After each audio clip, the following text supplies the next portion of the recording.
이 아발론 카테타를 이제 삽관을 하면서 이제 캐놀라는 이제 헤파틱 이 카바에 디스탈 드레인지 팁이 이제 있도록 이제 설계를 해야 된다고 되어 있는데, 이제 IBC에서 헤파틱 벤이 이렇게 만날 때 이 부분에 위치를 해야 된다는 겁니다. 이게 안으로 들어간다거나 헤파틱 벤으로 뭐 들어가 버리거나 이러면 이제 문제가 될 수 있기, 드레인 자체가 잘 안 되고 문제가 될 수 있기 때문에 이 위치에 엔도홀이 이제 이렇게 위치를 해야 된다는 이제 의미이고,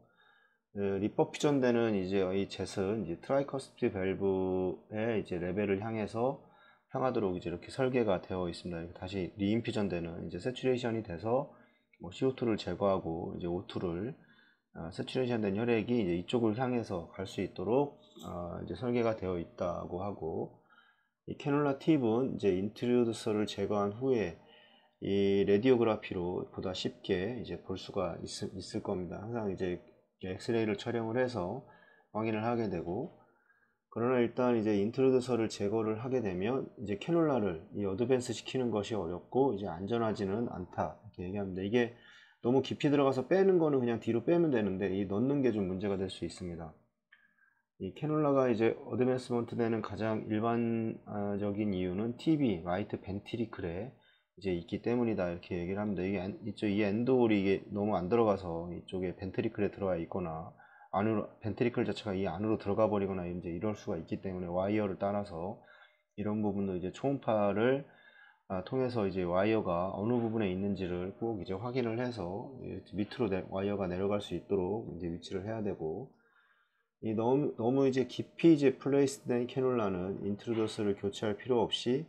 이제 쉽게 뒤로 당겨서 이제 위치를 할 수가 이제 있을 거고, 여기 보시면 이제 적절한 캐놀라의 위치를 이제 확인을 하는데, 여기 SBC 드레인지가 되는 거고, 이 캐놀라 팁이 이제 IBC와 헤파틱 베인의 이제 그 중간 지점에 위치를 하게 돼서 드레인이 될 거고, 이제 일로 이제 리인퓨전이 되는 이런 카테타의 이제 특징을, 이런 식의 특징을 이제 보여준다고, 엑스레이에서 보여준다고 얘기를 이제 하고 있고,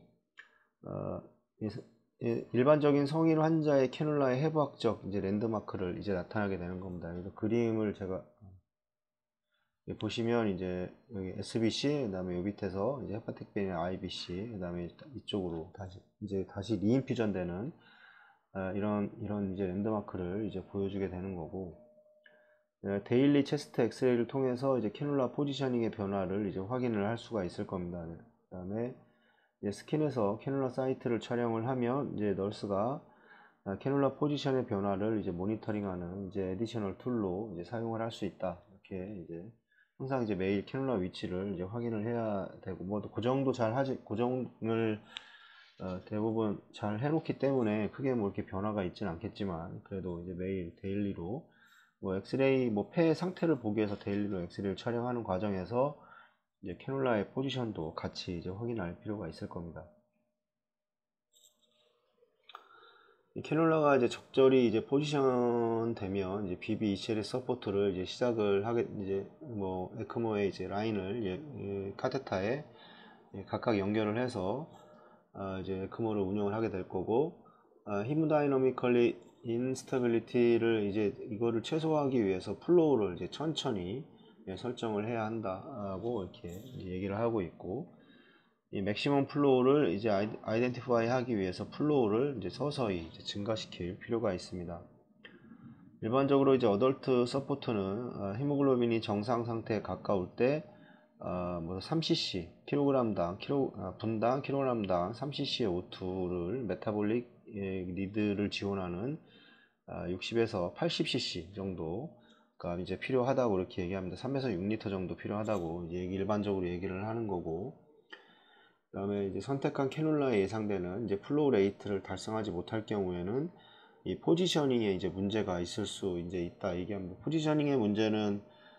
결국에는 이제 드레인 자체가 되는 이 SBC와 IBC 이쪽에서의 캐놀라의 위치가 이제 좋지 않을 경우가 상당히 높습니다. 그래서 이 부분들 항상 그 플로우가 정상 상태로 이제 유지를 할 수 있는지 항상 확인을 해야 됩니다. 그래서 어덜트 캐놀레이션의 이제 오픈 서지컬 어프로치가 이제 가능하겠지만, 이 스트레티지가 필요한 임상 시나리오는